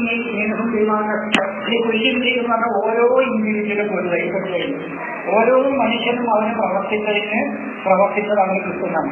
ആ ഇമ്രായിൽ ആണും തൊട്ടു പെണ്ണും പെട്ടു. ഈ കുല്ലിന്റെയും ഓരോ മനുഷ്യനും ബിമാ കസബ റഹീനാണ്. അപ്പൊ ഇമ്രത്തി എന്ന് ഖുർആൻ ഉപയോഗിച്ചിടത്തോടെ ഏറ്റവും അടുത്ത ആളുകൾ അടുത്ത സൊസൈറ്റിയിലാണ്. അത് ഞാൻ പറഞ്ഞു നിങ്ങൾക്ക്. പിന്നെ ഫിർഔന്റെ ഇമ്രാത്ത ഫിർഔന് വിശ്വാസികൾക്ക് മാതൃക ഫിർഔന്റെ സൊസൈറ്റിയാണ്. ആ സൊസൈറ്റിയാണ് മൂസയിൽ വിശ്വസിച്ചത്, അല്ലാതെ ഫിർഔന്റെ ഭാര്യയല്ല. അതുപോലെ തന്നെ യൂസുഫ് നബിയുടെ ഇമ്രാത്ത് പറഞ്ഞു. യൂസുഫ് നബിയുടെ ഇമ്രാത്ത് ഗൂഢാലോചന നടത്തിയെന്ന് പറയുന്നത് ഇവര് എന്തല്ല റൂം അടച്ച് വാതിലുകളൊക്കെ അടച്ചു വെച്ച് പിന്നെ ലൈംഗിക ഉപയോഗത്തിന് വേണ്ടി യൂസുഫിനെ പിടിച്ചതല്ലാത്ത സംഭവം. അത് ഞാൻ നിങ്ങൾക്ക് വിശദീകരിച്ച് തന്നിട്ടുണ്ട് ഒരിക്കലും. ഒന്നാമത് ഞാൻ പറഞ്ഞത് വാതിലുകൾ അടച്ചു എന്ന് പറഞ്ഞാൽ തന്നെ ഈ മെറ്റീരിയലായ വാതിലല്ല, അതിന്റെ മുന്നിലുള്ള വഴികളാണ് അടഞ്ഞിക്കുന്നത്. അപ്പൊ വല്ലിക്കത്തിന്റെ അപവാദം എന്നുള്ള വാതിലുകൾ അടഞ്ഞു എന്ന് പറഞ്ഞാൽ വഴികളാണ് അടഞ്ഞിരിക്കുന്നത്. ഇപ്പോ സൂറത്ത് അൽബഖറയിലുണ്ട്, നിങ്ങൾക്ക് വീടുകളുടെ പിന്നിലൂടെ വരരുത്, പിൻവാതിലിലൂടെ വരരുത്. അത് പിൻവാതിലിലൂടെയുള്ള പ്രവർത്തനമാണ്. നമ്മൾ മലയാളത്തിലുണ്ട് പിൻവാതിൽ നിയമനം എന്ന് പറയും. യസ്അലൂനക അനിൽ അഹില്ലത്തി ഖുൽ ഹിയ മവാഖീതു ലിന്നാസി ഫിൽ ഹജ്ജ് എന്ന് പറഞ്ഞിട്ട് ലാ തുദ്ഖിൽ ബുയൂത മിൻ ദുഹൂരിഹാ, പിൻവാതിലിലൂടെ വീടുകളുടെ പിൻവാതിലിലൂടെ നിങ്ങൾ പ്രവേശിക്കരുത് എന്ന് പറഞ്ഞാൽ അത് പിൻവാതിൽ നിയമനാണ്. കുറുക്കു വഴികളിലുള്ള ഉപയോഗം, അല്ലാതെ വീട്ടിന്റെ അക്രമാദിക്കുള്ളിൽ വീട്ടിലേക്ക് പ്രവേശിക്കരുതെന്നല്ല. ഇങ്ങനെ ഇങ്ങനെ ഇവര് ഖുർആനിലെ പദങ്ങളെ എന്ത് ചെയ്തു? അട്ടിമറിച്ചു. ഞാൻ തുടക്കത്തില് ഞാൻ പറഞ്ഞില്ല, എതെന്ന് പറയുമ്പോൾ ഈ കൈയല്ല, പതിരെന്ന് പറയുമ്പോൾ ഈ മുഖമല്ല. അങ്ങനെയപ്പോൾ നമ്മുടെ ക്ലാസിന്റെ തുടക്കത്തിൽ പറഞ്ഞു. കൽബ് എന്ന് പറയുമ്പോൾ ഈ പന്നിക്കുന്ന ഹൃദയമല്ല. അബുസാദ് എന്ന് പറയുമ്പോൾ നമ്മൾ ഈ രണ്ട് കണ്ണല്ല. സ്വർക്ക എന്ന് പറയുന്നത് ഈ ചെവിയല്ല. ഇതൊക്കെ മനുഷ്യന്റെ ഉൾക്കാഴ്ചകളാണ്, ഉള്ളറിവുകളാണ്. അതിനകത്ത് എന്ന് പറഞ്ഞാൽ ഈ പിരടിയല്ല എന്ന് ഞാൻ പറഞ്ഞു. ഇന്നാജാലിനാക്കി അതിനകത്തെയും അവരെ പറഞ്ഞ ഈ കരടിയിലല്ല തങ്ങളാണ്. അവരുടെ പിരടിയിലെ കമ്പലകൾ പ്രവാചകൻ ഇറക്കി വെക്കുന്ന ഈ പിരടിയല്ല. അപ്പൊ ഇതൊക്കെ ഖുർആൻ വായിക്കേണ്ടത് ആശയ തലത്തിലാണ്. അപ്പൊ ഇമ്രാത്തെ എന്തല്ല, യൂസുഫിന്റെ ഇമ്രാത്ത് എന്ന് പറഞ്ഞാൽ യൂസുഫിന്റെ സൊസൈറ്റി എന്ത് ചെയ്തതാണ്? യൂസുഫിന്റെ മുന്നിൽ എന്ന് പറഞ്ഞാൽ അദ്ദേഹത്തിന്റെ വിശ്വാസത്തിൽ നിന്ന് അവരുടെ ഐഡിയോളജിയിലേക്ക് അവർ കൊണ്ടുവരാൻ ഉദ്ദേശിച്ചതാണ്. റാബദ എന്ന് പറഞ്ഞാൽ അറാബിൽ നിന്നുണ്ടാകാനാണ്. റബദാനാണ് അതിന്റെ റൂട്ട്. റബദിന്നാണ് 60 അല്ല പറയാം, അറാബാന പറയാം, അന്ന പറയാം. ഒരു ക്രിയയ്ക്ക് ശേഷം അന്ന് വന്നാലും വിപരീത അർത്ഥം കിട്ടും. ഇപ്പൊ റൈബ അന്ന് വന്ന വെറുക്കുകയാണ്, റൈബ ഇത് അരിപ്പുത്ത ആഗ്രഹിക്കുവാനാണ്. മനസ്സിലായോ? അയിനിട്ട് നോക്കിച്ച വിപരീത, അതിന്റെ നേരെ ഓപ്പോസിറ്റ് അർത്ഥം റൈബ അൻ. അതുകൊണ്ട് റൈബ അന്ന് വന്നാല് ആ അർത്ഥം തന്നെ. എന്നപോലെ റാവണത്തുണ്ടെങ്കിൽ അന്നാണ്, അയിനാണ് അവിടെ. അദ്ദേഹത്തിന്റെ ഐഡിയോളജിയിൽ നിന്ന് അദ്ദേഹത്തെ തെറ്റിച്ച് അവരുടെ ഐഡിയോളജിയിലേക്കും അവരുടെ ദീനിലേക്കും കൊണ്ടുവരാൻ അവര് എല്ലാ വാതിലുകളും അടച്ചുകൊണ്ട് ഇദ്ദേഹത്തെ പ്രേരിപ്പിച്ചു. ആ പ്രേരിപ്പിച്ചപ്പോൾ അദ്ദേഹം പറഞ്ഞു, ഞാൻ അതിന് തയ്യാറല്ല എന്ന് പറഞ്ഞതാണ്. അല്ലാതെ മുമ്പത്തെ കുപ്പായം കുറഞ്ഞു പിന്നെ ലൈംഗിക വയസ്സത്ത് പിടിക്കലൊന്നുമല്ല. അദ്ദേഹത്തിന്റെ മുന്നിൽ നിന്ന് കമ്മീസ് കീറിയെന്ന് കമ്മീസ് എന്ന് പറഞ്ഞാൽ തന്നെ അധികാരമാണ്. അധികാരത്തിന്റെ കുപ്പായമാണ് അദ്ദേഹത്തിന്റെ പിന്നിൽ നിന്ന് പറഞ്ഞ അദ്ദേഹത്തിന്റെ അഭാവത്തില്. മുന്നിൽ നിന്ന് പറഞ്ഞ അദ്ദേഹത്തിന്റെ പ്രസൻസിലാണ് ഈ ആസൂത്രണം നടന്നിട്ടുള്ളതെങ്കിൽ അദ്ദേഹം ഇതിന് കുറ്റവാളിയാണ്. അദ്ദേഹത്തിന്റെ ദുബറിൽ, അദ്ദേഹത്തിന്റെ ആബ്സൻസിലാണ് ഈ കുറ്റ ഇതിന്റെ പ്ലാനിങ് നടന്നിട്ടുള്ളതെങ്കിൽ, ഈ പദ്ധതിയും ഇതിന്റെ പദ്ധതികളും ഒക്കെ നടന്നിട്ടുണ്ടെങ്കിൽ അദ്ദേഹം ഇതിന് നിരപരാധിയാണ് എന്ന് അതിലൊരു ബിസിനസ് പറഞ്ഞത്, ഒരു സാക്ഷി പറഞ്ഞത്. അല്ലാതെ അവിടെ പെണ്ണുമില്ല, കുപ്പായമില്ല, ഒരു പ്രേമനാടകമില്ല, ഒരു കാര്യമില്ല. ഒരു രാജ്യത്തിന്റെ ഭരണവും ആ ഭരണ സംവിധാനം അട്ടിമറിക്കപ്പെട്ടതും ആ അട്ടിമറിക്കപ്പെടാനുണ്ടായ കാരണവും അവിടുത്തെ പ്രശ്നങ്ങളുമാണ് അവിടെ മുഴുവൻ ചർച്ച ചെയ്യുന്നത്. അവിടെ യൂസുഫിന്റെ സഹോദരൻ എന്ന് പറയുന്ന രാജ്യത്തെ സഹോദരങ്ങളാണ്, നേരിട്ട് സഹോദരന്മാരല്ല. ഞാൻ പറഞ്ഞിട്ട് നിങ്ങളോട് ഖുർആൻ പറയുന്ന യഹൂദത്ത് എന്ന് പറഞ്ഞാൽ നേരിട്ട് സഹോദരനല്ല. അപ്പൊ അസ്ബഹത്തും നിയമത്തെ ഈ യഹൂബാന എന്ന് പറഞ്ഞാൽ ആശയപരമായ സാഹോദര്യാണ്. ഇന്നമൽ ഭൂമിയിലുള്ള യഹൂദത്ത് എന്ന് പറഞ്ഞാൽ ആശയപരമായ സാഹോദര്യാണ്. ഇത് DNA-യിലുള്ള അല്ലെങ്കിൽ രക്തത്തിൽ പിറന്ന കുടുംബകാര്യങ്ങൾ പറയാനുള്ള ഗ്രന്ഥമല്ല ഖുർആൻ. അപ്പോ ആ പ്രവാചകന്റെ സ്വപ്നമായിരുന്നു. അദ്ദേഹത്തിന്റെ സ്വപ്നം എന്ന് പറഞ്ഞാൽ ഞാൻ നേരത്തെ നിങ്ങൾ പറഞ്ഞു, പുറത്തിന്റെ അടിയിൽ കർമ്മങ്ങൾ കാണുന്ന സ്വപ്നമല്ല. അദ്ദേഹത്തിന്റെ ദീർഘവീക്ഷണം, അദ്ദേഹത്തിന്റെ വിഷന് ആ രാജ്യത്തെ തകർന്നതിന്റെ ഈ ദൈവിക വ്യവസ്ഥയും കാർഷിക വ്യവസായവും കാർഷിക രംഗവും ഒക്കെ പുനരുജ്ജീവിച്ച് നല്ല ഒരു നീതിപൂർവമായ ഒരു ഭരണ സംവിധാനം അവിടെ സ്ഥാപിക്കുക എന്നുള്ളത് ആ പ്രവാചകന്റെ സ്വപ്നമായിരുന്നു. ആ സ്വപ്നം ആ രാഷ്ട്രത്തിന്റെ പിതാവ് പറഞ്ഞു. പിതാവിനോട് ആ സ്വപ്നം അദ്ദേഹം പറഞ്ഞപ്പോൾ അദ്ദേഹം പറഞ്ഞു, ഈ രാജ്യത്തെ നിന്റെ സഹോദരങ്ങളോട് നീ പറയുമ്പോൾ പറഞ്ഞാൽ അവരിൽ നിന്നൊരു ശൈത്താനുണ്ടാവും. ആ ശൈത്താൻ നിനക്കെതിരിൽ യജീദൂരൊക്കെ ചെയ്ത നിനക്കെതിരിൽ തന്ത്രങ്ങളും ഉടമ്പകളും പ്രയോഗിച്ചു. അതുകൊണ്ട് നീ ഈ നാട്ടിലെ നിന്റെ പ്രദേശത്തിനോട് ഇപ്പൊ ഇത് പറയരുത്. ഇതായിരുന്നു അദ്ദേഹത്തിന്റെ സ്വപ്നം. ആ സൂര്യനും ചന്ദ്രനും എന്ന് പറയുന്നത് ഈ സൂര്യനും ചന്ദ്രനും അല്ല, അവിടുത്തെ ഭരണകർത്താക്കളാണത്. അതുകൊണ്ടാണ് ഐത്തുഹും എന്ന് പറഞ്ഞത്, ഞാൻ അവരെ കാണുന്നു എന്ന് പറഞ്ഞത്. അല്ലെങ്കിൽ ഈ സൂര്യനും ചന്ദ്രനുമാണെങ്കിൽ ഐത്തുഹാന പറഞ്ഞത്, അവയെ ഞാൻ കാണുന്നു എന്ന് പറയാം. ഹും എന്ന വെമീർ കൊണ്ട് മടക്കൂല. ഹും എന്ന് പറയണമെങ്കിൽ ഹുവ ഹുമാഹും എന്ന ലംഘനത ഹും ഞാൻ അവരെ കാണുന്നു എന്ന് പറയണമെങ്കിൽ ആ ശംസും കമറും മനുഷ്യരാണ്. മനുഷ്യരിലേക്ക് ഹുമ്മു നടക്കുള്ളൂ. അചേതനമായ വസ്തുക്കളിലേക്ക് ലംഘനം നടക്കുമ്പോൾ ഹാന പറയാം. ഇനി ആ സൂര്യനും ചന്ദ്രനും ഈ പറയുന്ന സൂര്യനും ചന്ദ്രനും ആണെങ്കിൽ ഒരിക്കലും ആ സൂര്യനും ചന്ദ്രനും അദ്ദേഹത്തിന് തൊഴിൽ ചെയ്തിട്ടില്ല. എന്നാൽ അദ്ദേഹത്തിന്റെ സ്വപ്നം സാക്ഷാത്കരിച്ചു എന്ന് ആ അധ്യായത്തിന്റെ അവസാനത്തിൽ എത്തുമ്പോഴത്തേക്കും പറയുന്നുണ്ട്. ഒരിക്കലും ഈ സൂര്യനും ചന്ദ്രനും മൂന്നന്റെ മുമ്പിൽ വന്ന് തൊഴിൽ ചെയ്തിട്ടില്ല. അപ്പൊ അതിൽ തന്നെ മനസ്സിലാക്കാം ആ സൂര്യനും ചന്ദ്രനും എന്തല്ല, ഈ ആകാശത്തിൽ വന്ന സൂര്യനും ചന്ദ്രനല്ല, അവരുടെ ഭരണകർത്താക്കള്, ഈ നിലവിലുള്ള ഭരണകർത്താക്കളും അവരുടെ സാറ്റലൈറ്റായിട്ട് വർദ്ധിക്കുന്ന കീഴ് ഭരണകർത്താക്കളൊക്കെ ഇദ്ദേഹത്തിന്റെ കീഴിൽ ഇദ്ദേഹത്തിന് സബ്മിഷൻ, അതാണ് ചൊല്ലുന്നത്, സബ്മിറ്റ് ചെയ്യുക, സമർപ്പിക്കുക. ഇദ്ദേഹത്തിന്റെ അധികാരത്തിന് വേണ്ടി എല്ലാം സമർപ്പിച്ച് ഇദ്ദേഹത്തിന് കീഴൊഴിഞ്ഞു വരുമെന്നുള്ള അദ്ദേഹത്തിന്റെ വിഷനാണത്. അദ്ദേഹത്തിന്റെ ഒരു സ്വപ്നം. നമ്മളുടെ തുടക്കത്തിൽ സ്വപ്നം കാണാന്ന് പറയുന്നത് മുഹമ്മദ് നബി കണ്ട സ്വപ്നവും തന്നെയാണ്, ഇബ്രാഹിം കണ്ട സ്വപ്നവും തന്നെയാണ്. അബുൽ കലാം വിദ്യാർത്ഥികളെ വിളിച്ചിട്ടും നിങ്ങൾ സ്വപ്നം കാണണമെന്ന് പറയുന്ന സ്വപ്നം തന്നെയാണ്. വിദ്യാർത്ഥികളെ വിളിച്ചിട്ട് അബുൽ കലാം പറയും, മക്കളെ നിങ്ങൾ സ്വപ്നം കാണണം എന്ന് പറഞ്ഞാൽ കിട്ടിയ ലഭ്യമായ അറിവുകൾ വെച്ച്, കിട്ടിയ ജ്ഞാനങ്ങൾ വെച്ച്, നിങ്ങളുടെ കഴിവുകൾ വെച്ച് ഈ രാജ്യത്തെക്കുറിച്ചും നിങ്ങളുടെ ഫ്യൂച്ചറിനെ കുറിച്ചും നിങ്ങൾക്ക് എന്താണ് ഒരു സ്വപ്നം ഉണ്ടാകണം. അങ്ങനെ ഉണർന്നിരിക്കുന്ന മനുഷ്യന്മാർക്കാണെന്ന സ്വപ്നത്തിന് ലോകത്തിന് എന്തെങ്കിലും മാറ്റം ഉണ്ടാക്കാൻ വേണ്ടിയിട്ടുള്ളൂ. ഉറങ്ങിക്കിടക്കുന്ന മനുഷ്യന്മാർക്ക് അതിന്റെ കിനാവ് കൊണ്ട് ലോകത്ത് ഒരു മാറ്റം ഉണ്ടാക്കാൻ വേണ്ടിയിട്ടില്ല. ചരിത്രത്തിൽ ഇന്ന് വരെ ഉണ്ടാക്കാൻ വേണ്ടിയിട്ടില്ല. ഒരുപാട് പൈസ ഇപ്പൊ ഒരാൾ സ്വപ്നം കണ്ടിട്ട് ഏതോ കുഞ്ഞാവോ എന്ന് പറയുന്ന ഉത്തർപ്രദേശിൽ ആളുകൾ കിടന്നു സ്വപ്നം കണ്ടിട്ട് ഒരുപാട് പണം നഷ്ടപ്പെട്ടു എന്നല്ല, അത് സ്വപ്നം എന്ന് പറഞ്ഞിട്ട്. അപ്പൊ കിടന്നുറങ്ങുന്ന മനുഷ്യന്മാർക്ക് അന്ന് സ്വപ്നം കൊണ്ട് ലോകത്ത് ഒരു പുരോഗതി ഉണ്ടായിട്ടില്ല, ലോകത്ത് ഒരു മാറ്റവും ഉണ്ടായിട്ടില്ല. മറിച്ച് കിട്ടിയ അറിവുകൾ വെച്ച്, കിട്ടിയ ജ്ഞാനങ്ങൾ വെച്ച്, തന്റെ ഉള്ള കഴിവുകൾ വെച്ചിട്ട് ഒരു പ്രത്യയശാസ്ത്രമോ ഒരു സമൂഹത്തെയോ ഉന്നതിയിലേക്ക് കൊണ്ടുവരാനുള്ള ഒരു മനുഷ്യന്റെ സ്വപ്നമാണ്. അതൊരു പ്രവാചകനാവുമ്പോൾ ആ പ്രവാചകന്റെ സ്വപ്നം അത്യുന്നതമായിരിക്കും. നമ്മളെപ്പോലുള്ള സാധാരണക്കാരായ മനുഷ്യന്മാരാണെങ്കിൽ നമ്മുടെ സ്വപ്നത്തിന്റെ സ്ഥാനം അത്രയും സാധാരണ സ്വപ്നമായിരിക്കും. നമ്മുടെ സ്വപ്നം ആ താഴെത്തട്ടിലായിരിക്കും. നമ്മുടെ സ്വപ്നം എന്ന് പറഞ്ഞാൽ നമ്മുടെ കുട്ടികളെ വളർത്തണം, അവർക്കൊരു ജോലി വാങ്ങിക്കൊടുക്കണം, അവരെ ഉന്നതമായ പൊസിഷനിൽ എത്തിക്കണം, ഒരു വീട് ഉണ്ടാക്കണം, നല്ല സുഖമായി ജീവിക്കണം, ഒരു കാറ് വാങ്ങണം. ഇതൊക്കെയാണ് നമുക്കുള്ള സ്വപ്നങ്ങൾ. പക്ഷെ പ്രവാചകന്മാരാവുമ്പോൾ അങ്ങനത്തെ സ്വപ്നമല്ല. ആ പ്രവാചകന്മാർക്ക് ഉന്നതമായ സ്വപ്നങ്ങളായിരിക്കും. അതാണ് ഇബ്രാഹിം മുഹമ്മദ് കണ്ട സ്വപ്നം. മസ്ജിദുൽ ഹറാമ ആമിനീന മുഹല്ലിക്കീന റൂബത്തെന്ന് പറഞ്ഞത്.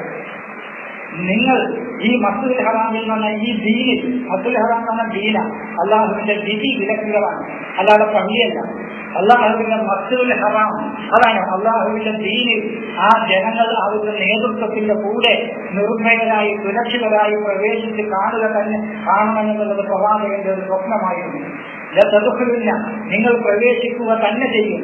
അൽ മസ്ജിദുൽ ഹറാം അള്ളാഹുവിന്റെ ദീനിൽ, ഈ പ്രത്യയശാസ്ത്രത്തിൽ. അതാണ് മസ്ജിദ് അൽ ഹറാം. ഹറം എന്ന് പറഞ്ഞാൽ വിലക്കുകളുടെ വിധി വിലക്കുകളാണ്, അതായത് ദീനന്നെ. ആ ദീനിൽ പ്രവേശിച്ച് കാണണമെന്നുള്ളത് ആമിനീന നിർഭയരായി, മുഹല്ലിക്കീന വട്ടളഞ്ഞു കൂടെ നിന്നുകൊണ്ട്, റൂബൂസക്കും അവരുടെ നേതൃത്വത്തിന്റെ കൂടെ, അല്ലാതെ സ്ഥലം ഒറ്റയെടുത്തുകൊണ്ട് അവരായിരിക്കണം. ഹല്ലക്കാന്ന് പറഞ്ഞ വട്ടളയാണ്, വിഗ്ര ഹൽക്കാന്നൊക്കെ കേട്ടിട്ടുണ്ട് നിങ്ങൾ. ഹല്ലക്കാന്ന് പറഞ്ഞ ഹൽക്കാന്ന് റൗണ്ടാളിയാണ്, ചുറ്റും. അപ്പൊ ഓരോ സൊസൈറ്റിയും അവരുടെ നേതാക്കന്മാരുടെ കൂടെ വളരെ നിർഭയമായി ഈ തത്വശാസ്ത്രത്തിൽ പ്രവേശിച്ച് കാണണമെന്ന പ്രവാചകന്റെ സ്വപ്നമാണ് അവിടെ യാഥാർത്ഥ്യമാക്കപ്പെട്ടത്. അല്ലാതെ എല്ലാവരും മൊട്ടയടിച്ച് മുടി വരലി മക്കത്തെ പള്ളിയിൽ പ്രവേശിച്ച് കാണുന്ന പ്രവാചകന്റെ പൂരി ഉറങ്ങുമ്പോൾ കണ്ട സ്വപ്നം യാഥാർത്ഥ്യപ്പെട്ടതല്ല. അപ്പൊ ഞാൻ പറഞ്ഞു വരുന്നത്, എന്റെ വിഷയം നിങ്ങൾ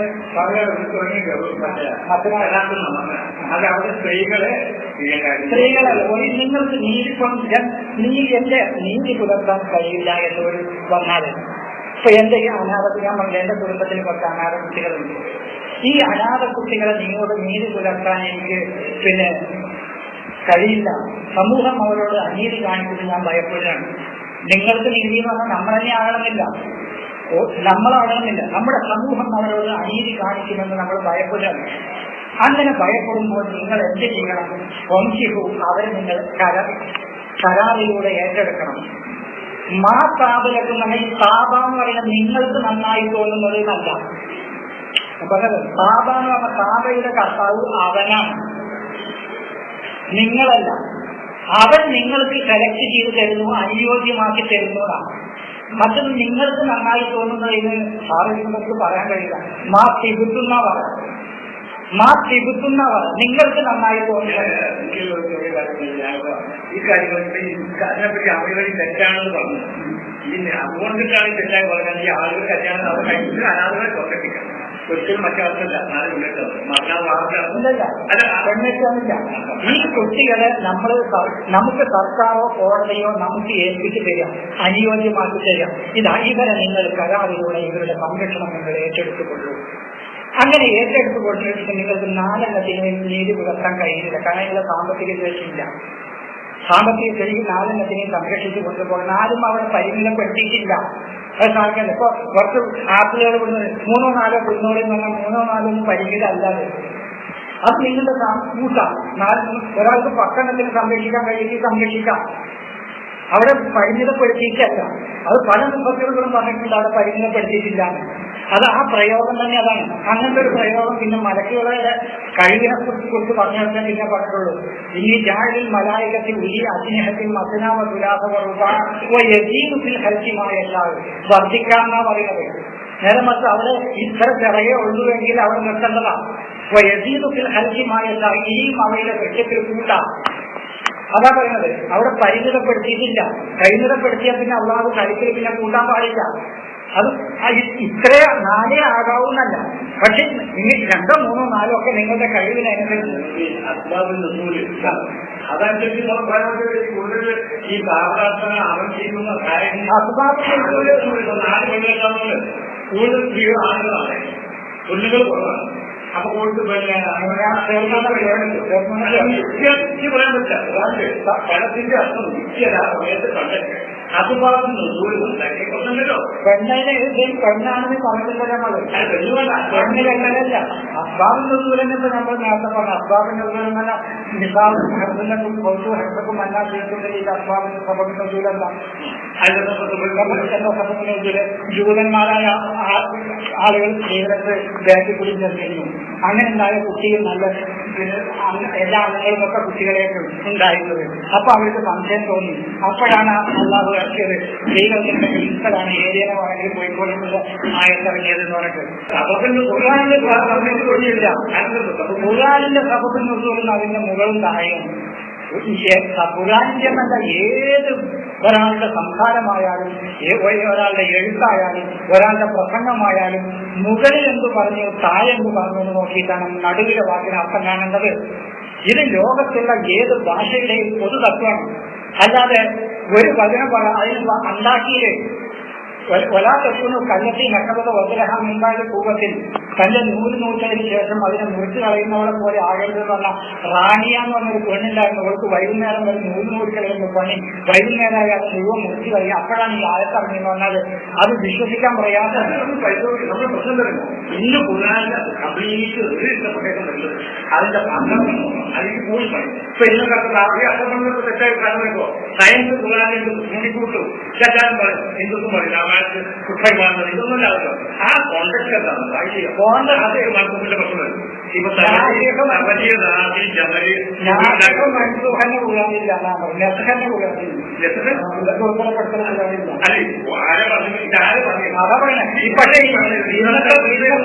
ഇന്നത്തെ സന്ദർഭത്തിൽ നാസിഖും മൻസൂഖുണ്ട്.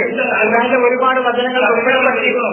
പക്ഷെ ഞാൻ പറയുന്നത് നസ്ഖ് എന്ന് പറഞ്ഞാൽ തന്നെ അത് ഹദഫ് പോലെ ഇല്ലാവുന്നല്ല, എടുത്തു കളയലും ദുർബലപ്പെടുത്തുന്നല്ല. ഖുർആനിലെ ഒരു ഹർഫ് പോലും കളയാൻ പാടില്ല. വാവ് പോയിട്ട് ഒരു ഹർഫ് പോലും കൂട്ടാനും പാടില്ല, കുറക്കാനും പാടില്ല. അതാണ് എന്റെ അഭിപ്രായം. ഒരക്ഷരം നമ്മളെ വകയായിട്ട് കൂട്ടാനും പാടില്ല, ഒരക്ഷരം നമ്മളെ വകയായിട്ട് കുറക്കാനും പാടില്ല. വയലല്ലീനെ യുദ്ധീകൂലവും പറഞ്ഞാൽ ആ യുദ്ധീകൂലവും നമുക്ക് പറയാൻ അവകാശമില്ല. ഇവിടെ അങ്ങനെ പറഞ്ഞത് വയലല്ലീനെ യുദ്ധീകൂലവും തന്നെ സാധിക്കുന്നവർക്ക് എന്ന് ഖുർആൻ പറഞ്ഞാൽ ഇവർ പറയാം വയലല്ലീനെ ലാ യുദ്ധീകൂലവും എന്നാണ്. സാധിക്കാത്തവർക്ക് ഫിദിയ കൊടുക്കണം എന്നാണ് നാട്യം. എന്തിനാ നമ്മളവിടെ നമ്മളെ വകയിൽ കൂട്ടുന്നത്? ഖുർആനിൽ ഒരു അക്ഷരം കൂട്ടാനോ കുറക്കാനോ നമുക്ക് പറ്റില്ല. ഖുർആനിന്റെ കോണ്ടക്ട് എന്ന് പറഞ്ഞാൽ ഖുർആനിന്റെ സന്ദർഭം എന്ന് പറഞ്ഞാൽ അതിന്റെ മുകളിലും താഴെയുമാണ്. ഇപ്പൊ ഞാൻ ഈ നേരത്തെ പറഞ്ഞത് നിങ്ങൾ ഒരു ഒരു വസ്തുവിനെ പോലെ ഇതിനെപ്പോലെ നമ്മൾ ആകരുതെന്ന് അവിടെ അള്ളാഹു പേര് പറഞ്ഞിട്ടില്ലെങ്കിൽ നമ്മൾ ആ പേര് കണ്ടെത്തേണ്ട ആവശ്യമില്ല. നമുക്ക് അവിടുത്തെ വിഷയം എന്താണോ അത് കിട്ടിയാൽ മതി. അത് കരാറ് പാലിക്കേണ്ടതിനെ കുറിച്ച് പറഞ്ഞതിന്റെ ശേഷമാണ് ഈ ആയത്ത് ഇറങ്ങുന്നത്. അപ്പൊ കരാറുകളൊക്കെ ഉറപ്പിച്ച ശേഷം നിങ്ങൾ ആ കരാറിനെ മുറിച്ചു കളയരുത് എന്ന് പറഞ്ഞതിന് ഒരു ഉദാഹരണം പറഞ്ഞാൽ നമ്മൾ ഇനി ആ പെണ്ണ ആരാണ് മറ്റതാരാണ് നമുക്ക് തെരഞ്ഞു പോകണ്ട. നമുക്ക് അതിലെ വിധി, അതിലെ അറിവ്, അതിലെ ജ്ഞാനം എന്താണോ അത് കിട്ടിയാൽ മതി. നമുക്കത് കിട്ടിയാൽ മതി. നമ്മളുടെ അവരെ ഈ ആയത്ത് ഇന്നാളെ പേരിലാണ്, ഈ ആയത്ത് ഇന്നാളെ പേരിലാണ്, ഈ ആയത്ത് ഇന്നാൾക്ക് വേണ്ടി അങ്ങനെ അങ്ങനെ എഴുതിയ ആളുകളൊക്കെ ഉണ്ട്. അങ്ങനെ വിശ്വസിക്കുന്ന ആളുകളാണ് ഭൂരിപക്ഷം മുസ്ലിങ്ങൾ. ഓരോ ആയത്തുകളും ഓരോരുത്തർക്ക് വേണ്ടി ഇറക്കിയ ആയത്തുകളാണ്. നമ്മൾ മനസ്സിലാക്കുന്ന ഈ ഖുർആൻ ലോകത്തിന് വേണ്ടി ഇറക്കിയതാണ്, അല്ലാതെ ഓരോരുത്തർക്ക് വേണ്ടി ഇറക്കിയ ആയത്തുകളല്ല. ഇനി നിങ്ങൾക്ക് സംശയങ്ങൾ കാര്യങ്ങൾ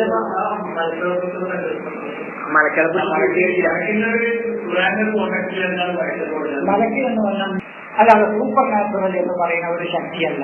സൂപ്പർ നാച്ചുറൽ ആണെങ്കിൽ ബദറിൽ മുതലിലൊക്കെ ഒരു മലക്ക് ഇറങ്ങിയാൽ മതി. എന്തിനാ 5000 ഇറക്കണത്? എന്തിനാ 3000 ഇറക്കണത്? മാത്രമല്ല, അന്ന് ഞങ്ങളോട് പറഞ്ഞല്ലോ, ഒരു യുദ്ധം നടക്കണം മുസ്ലിങ്ങളും അമുസ്ലിങ്ങളും. അതിൽ അമുസ്ലിങ്ങളുടെ തല ഇങ്ങനെ തന്നെ വീണുകൊണ്ടിരിക്കണം. ഒരു സെക്കൻഡ് പിന്നെ അമുസ്ലിങ്ങൾ യുദ്ധരംഗത്ത് നിൽക്കും. ഇവിടെ പൊരിഞ്ഞ യുദ്ധം മുസ്ലിങ്ങളും അമുസ്ലിങ്ങളും. കാരണം അൻസീനാണല്ലോ, കാണാത്തവരാണല്ലോ മലക്കുകളെ കാണാനോട്ട് കഴിയുന്നില്ല. പക്ഷെ ശത്രുക്കളുടെ കാന്തിരികളുടെ തല ഇങ്ങനെ വീണുകൊണ്ടിരിക്കുന്നു. ഒരു 10 തല വീണ പിന്നെ ഒരു സെക്കൻഡ് നിൽക്കും അവിടെ ആളുകൾ ഓടൂലേ. അൻസീനാണ് പറയുന്നത്, കാണാൻ കഴിയാത്ത ഒരു സൂപ്പർ നാച്ചുറലായ ഒരു വസ്തു വെറുതെ തല ഇങ്ങനെ വീണുകൊണ്ടിരിക്കുകയാണെങ്കിൽ പിന്നെ ഒരു സെക്കൻഡ്. മാത്രമല്ല 5000 ദിന ആദ്യം 3000, 2000 പറയണം, 1000 പറയണോ, പിന്നെ 3000 പറയണോ, പിന്നെ 5000 ഇറക്കണം. എന്തിനാ ഈ കട്ടി പോരാതെ ഈ 1000 കൊണ്ട് മതിയാവില്ല എന്ന് തോന്നുമ്പോ 3000 ഇറക്കാന്ന് പറയണം, 3000 കൊണ്ട് പോരാന്ന് പറയുമ്പോ 5000 ഇറക്കണമെങ്കിലാണ്. ഒരൊറ്റ ഊസൂരിയാ പോരെ ഒരു മനസ്സ്. ആ ജനത ആകെ തരിപ്പണാവൂലേ. എന്തിനീ 5000 മലക്കിനൊക്കെ ഇറക്കുന്നത്? ഒമൻഷാപല്യോമിന് ഒമൻഷാപല്യ കുഫറുണ്ട്, സ്വാതന്ത്ര്യമുണ്ട്. ലഹമി എന്നുള്ള വാക്കിന്റെ അർത്ഥം തന്നെ ഒന്ന് മറ്റൊന്നിനോട് യോജിപ്പിക്കാണ്. ഇതിന് ഓരോ പദത്തിന്റെയും ആ പദം വരാനുള്ള കാരണം വിശദീകരിക്കുന്ന ഏറ്റവും പുരാതനമായ ഗ്രന്ഥങ്ങൾ, ഏറ്റവും പുരാതനം ഓരോ പദങ്ങളുടെയും ഉത്ഭവിക്കാനുള്ള കാരണം വിശദീകരിക്കും. അതിൽ ഈ മാംസത്തിന് എന്തുകൊണ്ട് ലഹമി എന്ന് പറഞ്ഞുള്ള കാരണം എല്ലുകൾക്ക് ബലം കൊടുക്കാനാണ് മാംസം. വെറും എല്ല് നിലനിർത്തി അതിന് ഒരു ബലം ഉണ്ടാവില്ല, അത് യോജിക്കൂല. ഈ ബെല്ലിന് അതാണ് ഒന്ന് അതിനാണ് ലഹാന്ന് വന്നത്, സാറ് പറഞ്ഞത് ബെല്ലം എന്നത് വന്നത്. ഒന്ന് മറ്റൊന്നിനോട് ബെല്ലിൽ യോജിപ്പിക്കുക എന്ന് പറയുന്നത് മനസ്സിലായോ? അതിനാണ് ഈ ലഹമ എന്നത് അർത്ഥം. അത് മാറിക്കൊണ്ടിരിക്കുന്ന തർക്കത്താണ്. ഉദാഹരണം പറഞ്ഞോളൂ. അല്ല, ഇതിന്റെ കാരണം വിശദീകരിച്ചത് ഞാൻ പറഞ്ഞോളൂ. ഭാഷാഗ്രന്ഥങ്ങളിൽ ഇതിന്റെ കാരണം വിശദീകരിച്ചതാണത്.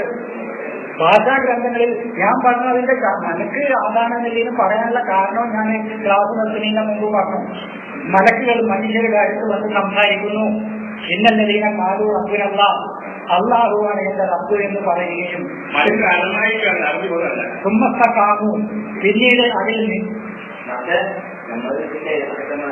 സുമ്മസ്തഖാമു, പിന്നീട് അള്ളാഹുവാണ് തന്റെ റബ്ബ് എന്ന് പറഞ്ഞ ആ റുബൂബിയ്യത്തിൽ ഉറച്ചു നിൽക്കാൻ ശ്രമിക്കുകയും ചെയ്യുന്ന ആളുകൾ കഥനം ചെലവായിരിക്കും. മലക്കുകൾ അവിടേക്ക് വരും. എന്നിട്ട് പറയും, അല്ലാ തഹാഫു, ഭയപ്പെടണ്ട, വലാ തഹസനു, ദുഃഖിക്കണ്ട, വ അബ്ശിറു, നിങ്ങൾ സന്തോഷിക്കുക, ബിൽ ജന്നത്തി, നിങ്ങൾക്ക് ഒരിക്കലത്തെ ഉന്നതമായ സ്വർഗീയ ജീവിതമുണ്ട്, അല്ലത്തി തുഅദൂൻ, നിങ്ങൾക്ക് വാഗ്ദാനം ചെയ്യപ്പെട്ട. ഇത് മലക്കുകൾ വന്ന് മനുഷ്യരോട് പറയുന്നതാണ്. അല്ലദീന തതവഫാഹുൽ മലായികത്തു ളാലിമീ അൻഫുസഹും, സ്വന്തത്തോട് തന്നെ അതിക്രമം കാണിച്ച ഒരു ജനതയെ പൂർണ്ണമായിട്ടും ഏറ്റെടുത്തുകൊണ്ട് അവരോട് മലക്കുകൾ ചോദിക്കും, അവലം തുഹാജിറു, നിങ്ങൾക്ക് ഹിജ്റ പോയിക്കൂടായിരുന്നോ? ആ അറുല്ലാഹി വാസിയത്തും, ദൈവത്തിന്റെ ഭൂമി വിശാലമായിരുന്നില്ലേ? ഇങ്ങനെ മലക്കുകൾ മനുഷ്യരോട് സംവദിക്കുന്ന നിരവധി വചനങ്ങൾ ഖുർആനിലുണ്ട്. ഞാൻ ചോദിച്ചു, 1 കോടി മുസ്ലിങ്ങളെങ്കിലും ഇന്ന് ലോകത്തുണ്ടെങ്കിൽ അതിൽ ഒരു മുസ്ലിമെങ്കിലും ഇന്നല്ലീന കാലു റബ്ബിനല്ലാ എന്ന് പറഞ്ഞത് ഉണ്ടാവും. അങ്ങനെയാണെങ്കിൽ നിങ്ങൾ പറയുന്ന സൂപ്പർ നാച്ചുറൽ എന്ന് പറയുന്ന മലക്ക് ആ ഒരു മുസ്ലിമിന്റെ എന്തെങ്കിലും വന്ന് പറഞ്ഞിട്ടുണ്ടോ? അങ്ങനെ പറഞ്ഞിട്ടുണ്ടോ? ലോകത്ത് ഇന്ന് 100 കോടി മുസ്ലിങ്ങളുണ്ട്. ഒരു 10 ലക്ഷം ഒറിജിനൽ മുസ്ലിമെങ്കിലും ഉണ്ടെന്ന് വിചാരിക്കാം. ഒരു 10 ലക്ഷം പേർ നമുക്ക് വെറുതെ സങ്കല്പിക്കാം. ഈ 10 ലക്ഷത്തെ ചേർത്ത് നിങ്ങൾ വ്യസനിക്കേണ്ട, ദുഃഖിക്കേണ്ട, സങ്കടപ്പെടേണ്ട, നിങ്ങൾക്ക് വാക്കത്തം ചെയ്യപ്പെട്ട ആ സ്വർഗം കൊണ്ട് നിങ്ങൾ സന്തോഷിക്കുക എന്ന് പറയുന്ന ഒരു സൂപ്പർ നാച്ചുറൽ ശക്തി ആരെത്താ വന്നിട്ടുള്ളത്? ഒരാളെ കൊണ്ടുവരട്ടെ. അവർ സ്വന്തത്തോട് തന്നെ, സ്വന്തം വിശ്വാസങ്ങളോടും സ്വന്തം ശരീരങ്ങളോടും സ്വന്തം സമൂഹത്തോടും അതിക്രമം കാണിച്ച ആളുകളുടെ സംരക്ഷണം പൂർണ്ണമായും ഏറ്റെടുത്തുകൊണ്ട് മലക്കുകൾ ദൈവഭൂമി വിശാലമായിരുന്നില്ലേ, നിങ്ങൾക്ക് എന്തുകൊണ്ട് പാരായണം ചെയ്തുകൂടായിരുന്നോ എന്ന് ചോദിച്ച ഒരാളെ കൊണ്ട് നിങ്ങൾ അങ്ങനെയാണെങ്കിൽ സൂപ്പർ നാച്ചുറൽ ഒരു ശക്തി വന്നിട്ട് അയാളോട് സംസാരിച്ച ഒരാളെ കൊണ്ടുവരും. അങ്ങനെ നിരവധി വചനങ്ങൾ ചോദിക്കാൻ വേണ്ടിയിട്ട് ഏതെങ്കിലും ഒരാളെ കൊണ്ടുവരുന്നത്. അപ്പൊ എനിക്ക് മനസ്സിലായി നിങ്ങൾ എടുക്കണമെന്നല്ല, നിങ്ങൾക്ക് വേണമെങ്കിൽ എടുത്താൽ മതി. ഞാൻ എപ്പോഴും പറയുന്നുണ്ട്, ഇതൊരു ജ്ഞാനമാണ്. ഈ ജ്ഞാനം വേണമെങ്കിൽ എടുത്താൽ മതി, വേണ്ടെങ്കിൽ തള്ളാം. അപ്പൊ നിസായങ്ങൾ സ്ത്രീകൾ വെച്ചോളി വല ഉപാധികളുന്ന വാങ്ങലും മാറ്റിപ്പൂനത്തിൽ മസാജിൽ എന്ന് പറഞ്ഞിട്ട് മസ്ജിദിനും പള്ളിയിലും വെച്ചോളും. എന്നിട്ട് പള്ളിയിൽ എത്തിക്കാതിരിക്കുമ്പോൾ പെണ്ണുങ്ങളോട് ലൈംഗിക ബന്ധത്തിൽ ഏർപ്പെടുത്തുന്നു അർത്ഥം വെച്ചോളി. എനിക്കെന്താ ഏറ്റിക്കാഫിലല്ലാത്തപ്പോൾ ബന്ധപ്പെട്ടോളിന്നാല് വല സുഭാഷിക്കുന്ന പെണ്ണുങ്ങളോട് നിങ്ങൾ ഏറ്റിക്കാഫ് ബന്ധപ്പെടരുത്, ലൈംഗിക വീഴ്ച നടക്കരുത്. അന്ത് മാറ്റിക്കൂടാ നിങ്ങൾ ഏറ്റിക്കാഫിലിരിക്കുമ്പോൾ ഫിൽ മസാജിദ് പള്ളികളിൽ ഏറ്റിക്കാഫിലല്ലാതെ ഇരിക്കുമ്പോൾ ബന്ധപ്പെടാതെ. ക്ലാസ് എടുത്തുകൊണ്ടിരിക്കുമ്പോൾ നിങ്ങൾ മൊബൈൽ വിളിക്കരുതെന്നാണ്. ക്ലാസ് എടുക്കാതെ ഇരിക്കുമ്പോൾ മൊബൈൽ വിളിക്കാലോ, ഇവിടെ ഇരിക്കുമ്പോൾ വിളിക്കാലോ. എന്നാ പോലെ പള്ളിയിൽ ഏറ്റിക്കാഫിൽ അല്ലെങ്കിൽ നിങ്ങൾ ബന്ധപ്പെട്ടോളൂ, ഇഷ്ടം പോലെ ബന്ധപ്പെട്ടോളൂ. എനിക്ക് കുഴപ്പമൊന്നുമില്ല, എനിക്ക് യാതൊരു കുഴപ്പമില്ല. നിങ്ങൾ അങ്ങനെ തന്നെ വെച്ചോളൂ, ഒരു പ്രശ്നമില്ല. അങ്ങനെ 100 ചോദ്യം ഞാൻ നിസായിന്ന് ചോദിക്കാം. 100 ചോദ്യം നിസായി നിങ്ങൾ അർത്ഥം വിജിനലില്ലാത്ത ഹൊബ് ഷഹബാത്ത് മിനൻ നിസായി എന്ന് പറഞ്ഞാൽ ഈ സ്ത്രീകൾക്ക് ഈ പറയുന്ന കനാസിനോടും മുഖത്തറത്തിനോടും ഗഹത്തിനോടും സുഖത്തിനോടും പെണ്ണുങ്ങൾക്ക് ഇഷ്ടമല്ലേ? വിജിനലില്ലാത്ത ജനങ്ങൾക്ക് അലങ്കാരമാക്കി കാണിച്ചു കൊടുത്തു.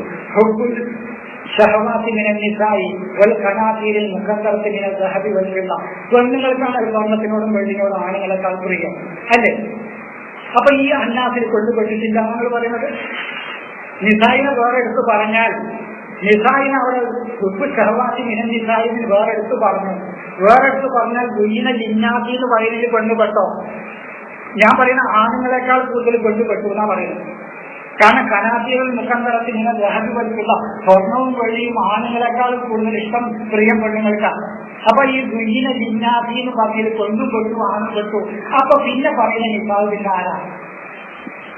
അതാ എന്റെ ചോദ്യം. പിന്നെ പറയുന്ന നിസാവ് പിന്നെ ആരാ? ഗുയിന ലിന്നാത്തി ജനങ്ങൾക്ക് പ്രിയമാക്കപ്പെട്ടിരിക്കുന്നു. ഷഹവാത്തി ഇച്ഛകളോടുള്ള താല്പര്യം മിനൻ നിസായി നിസാവുകളോട്. അപ്പൊ ഈ നാട്ടിൽ നിസാവ് പെട്ടോ? സ്ത്രീകൾ പെട്ടോ? നിസാവ് പെട്ടിട്ടില്ല. നിസാവ് എന്താണ് ഞാൻ പറഞ്ഞു, നിസാവ് പെട്ടിട്ടില്ല. പക്ഷെ ഈ സ്ത്രീകൾ പെട്ടോ? നാട്ടിൽ സ്ത്രീകൾ പെട്ടില്ലേ? കാരണം സ്ത്രീകൾ പെടണമെന്നാ ഞാൻ പറയുന്നത്. കാരണം കനാസികൾ മുഖന്തറത്തിൽ മിന ദഹബി വന്നിട്ടുള്ളാന്നാ പിന്നെ പറയുന്നത്. അവർക്ക് പ്രിയമുള്ളത് കുന്നുകൂട്ടി വന്ന് സ്വർണവും വെള്ളിയുന്ന. ഈ സ്വർണവും വെള്ളിയോട് ആർക്കാ പ്രിയം?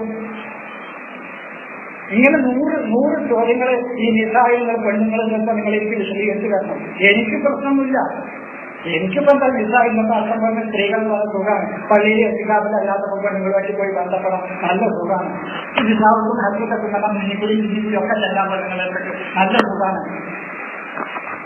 ഒരു കൃഷിസ്ഥലമാണ്, നല്ല കൃഷി ഇറക്കിയല്ലേ, പിന്നിക്കൂടി ഒക്കെ പോയി കൃഷി ഇറക്കിയല്ലേ, നല്ല സുഖം, നല്ല സംഗതി സുഖമാണ്. ഇപ്പോഴത്തെ ഇരിക്കേണ്ട കുഴപ്പം